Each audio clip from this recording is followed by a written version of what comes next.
están? Bienvenidos. Muy buen sábado para todos ustedes. Como siempre, el encuentro aquí en Identidad, el programa de todos los docentes privados de Córdoba y de la familia. Y hoy con un tema muy importante, porque vamos a hablar de tercera edad y vamos a hablar sobre la soledad. Es por ello que estoy muy bien acompañado. ¿Y cómo les va? Bienvenido. Doctor, ¿por qué se ríe? No, está bien, porque por lo de bien acompañado. Claro, muy bien acompañado. Los voy a presentar. Yo me siento muy bien acompañado. Yo también, Perfecto. también.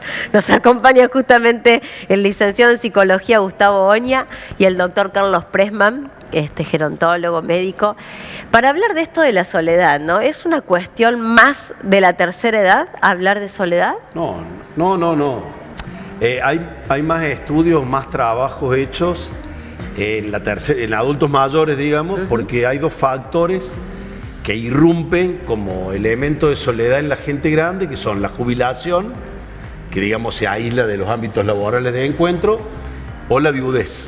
En general muere el hombre, ¿no? Quedan las mujeres viudas, digamos, sí, que son dos instancias traumáticas que generan el aislamiento social, sería el término correcto. Sí.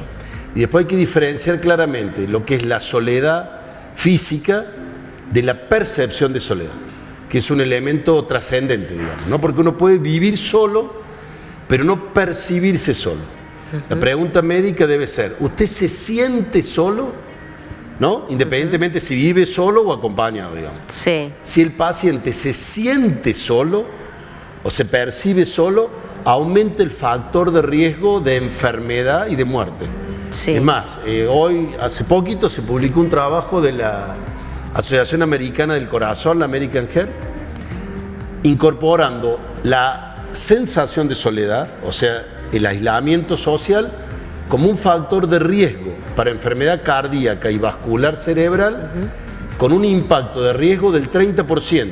O sea, que es más peligroso sentirse solo que fumar, que tener la presión alta o el colesterol elevado o tener diabetes.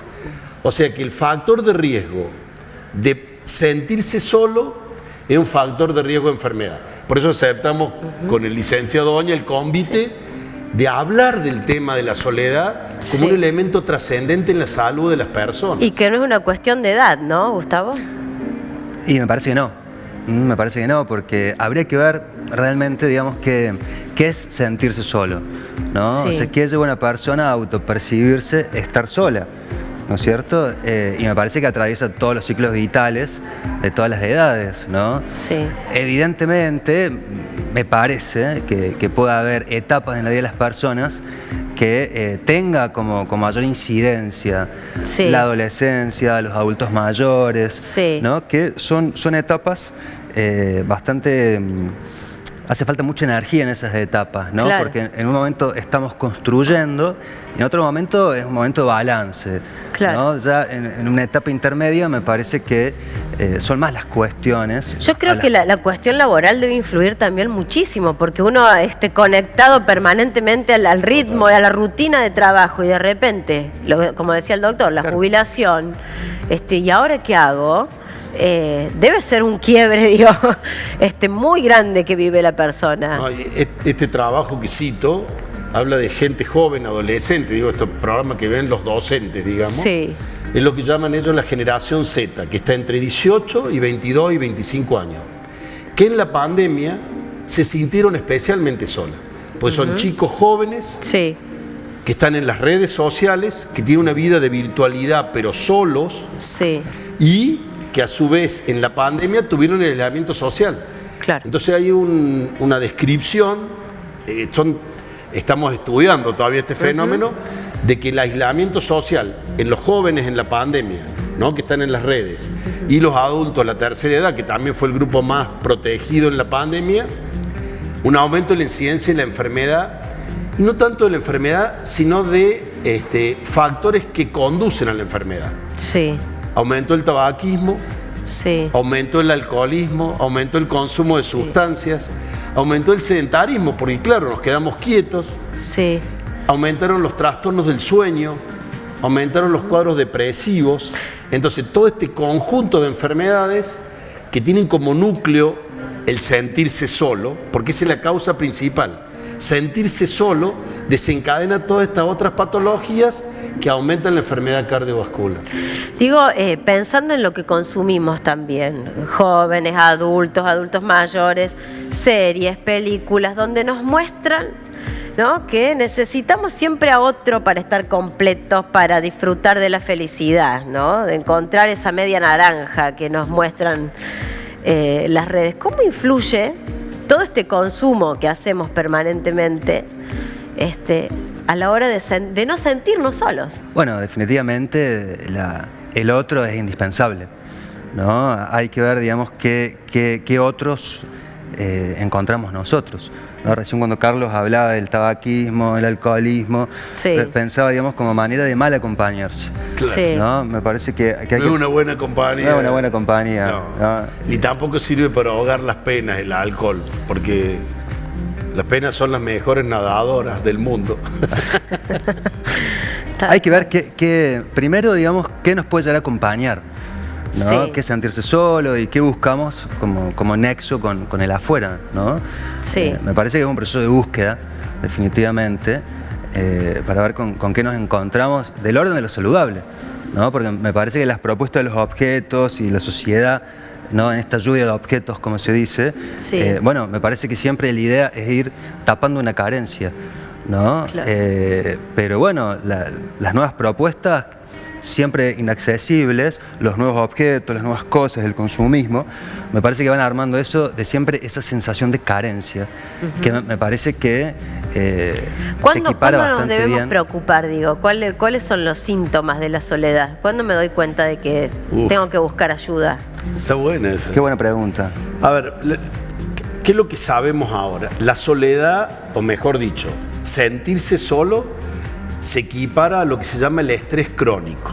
El estrés agudo, ¿viste? Sí. Te ponen una pistola en la cabeza. Cuando uno vive Sí. una sensación de amenaza, libera adrenalina y noradrenalina, taquicardia. Sí. Eso.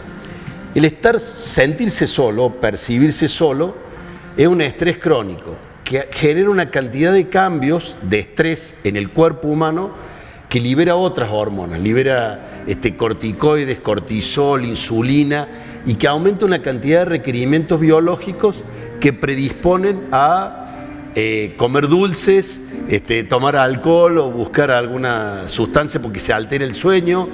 Uno siente tristeza, angustia, preocupación, y quizás lo peor que le puede pasar a quien se siente solo es volverse sobre sí mismo.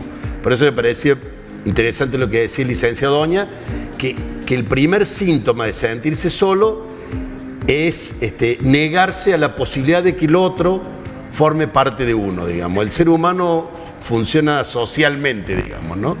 En este trabajo que referencio, digamos, de enfermedad y soledad, hacía también alusión no solamente a lo laboral, sino también a la participación en círculos religiosos, en círculos políticos, en ámbitos deportivos, ¿no? Este ascenso de Belgrano, por ejemplo, que ha traído una festividad colectiva, es tremendamente saludable. Volver a ver gente que se une en las calles de manera celebratoria es fuertemente terapéutico y saca de la soledad. Por eso creo que el elemento más trascendente, que podría ser una recomendación universal, es, ante la sensación de soledad, salir a moverse, o sea, caminar media hora por día, sí, y salir al encuentro con los demás, con la familia, con los amigos, con los vecinos, con quienes compartimos ciertas inquietudes, pero es dramática las consecuencias que tiene en la salud el aislamiento, y pensaba en la pandemia, ¿no? Y después de la pandemia, y leía sobre Japón y sobre la creación del Ministerio de la Soledad. Sí, señora, y pienso, ¿necesitamos nosotros en Argentina un Ministerio de la Soledad? ¿Nos haría bien, nos haría falta contar con un ministerio? ¿Cómo quedó afectada la salud? Y eso sí tiene que ver con la longevidad. Es la población, quizás la población con mayor expectativa de vida en el mundo, Japón. Sí. Las mujeres casi 85 años y los varones 80, una cosa así. Pero están solos. Y las grandes urbes, Córdoba, capital, sí, en el centro hay muchísimos departamentos donde vive una sola persona, digamos, ¿no? O sea, es un colectivo de solos, digamos. Están sí, viviendo solos y no se conectan, digamos, no hay una conexión. ¿Hasta qué dramatismo llegó el Ministerio de la Soledad en Japón?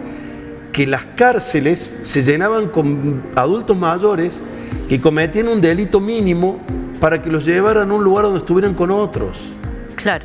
Tremendo. Es tremendo. Sí, Totalmente. Yo creo que Argentina y Córdoba todavía tienen muchos recursos desde lo laboral, desde lo deportivo, desde lo religioso, desde lo cultural, que genera muchos encuentros. Digo, Gustavo, qué importante también, pienso en los adultos mayores y pienso en el rol también de los hijos, de qué hacer, de cómo acompañar cuando nos damos cuenta, che, estoy viendo que mi mamá, mi papá, mi abuelo cada vez están más tristes o los veo deprimidos. ¿Qué se hace? Y lo que se pueda, ¿no? Me parece que Carlos dijo una palabra muy bonita recién, que es la tristeza, ¿no? A tu pregunta de cómo nos damos cuenta de la soledad. Y yo creo que hay una herida y hay un cambio en donde un registro subjetivo de uno te hace dar cuenta de que la cosa ha cambiado, ¿no? La cosa ya no es como antes. La cosa nunca es como antes, ¿no? O sea, no somos iguales en ningún momento.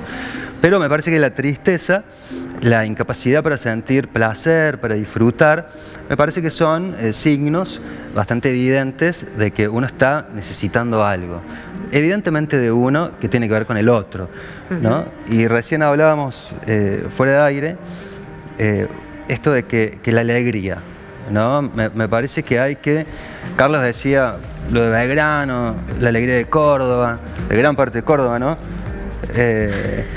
La mitad menos uno, porque lo hincha tal. Son hinchas de Belgrano, me parece. No, simpatizo. Esto de la alegría, ¿no? Sí. De volver a compartir. Sí. Porque la alegría sí es lo opuesto a la tristeza, pero no es lo opuesto al dolor, ¿no? Y lo que tiene la alegría es que rompe los relojes, ¿no? Porque cuando hablamos de los adultos mayores, en algún punto estamos hablando de una línea de tiempo, estamos hablando de una etapa que está por concluir, no con la necesidad de que no se puedan abrir otras cosas, ¿no? Pero en una línea de tiempo es como la final. Sí. Y la alegría tiene esa capacidad, ¿no? La alegría es en el presente. La alegría es hoy. Entonces me parece que hay que ingeniárselas, dar para algún no tipo de perderla. respuesta, para recuperarla, ¿no? Para poder hacer con los restos que nos quedan. Qué lindo, qué lindo. Con esta idea nos vamos a la pausa, no perdamos la alegría. ¿Toman mate? Tengo mate para, por supuesto, para que se lleven de los chicos de Luigi Cuero y toda la pastelería que el doctor ya la va a probar en la pausa de por supuesto, Gisela Mondino, que como siempre nos acompaña con toda la pastelería inclusiva Sintac. Nos vamos a la escuela. Porque está el profesor Lorenzín, no sé si saben ustedes, este año tenemos el aula en identidad. Sí, lo sigo todos los sábados. Bueno, nos vamos a la escuela, ¿qué les parece? Perfecto. No se vayan, hacemos una pausa chiquitita y ya venimos.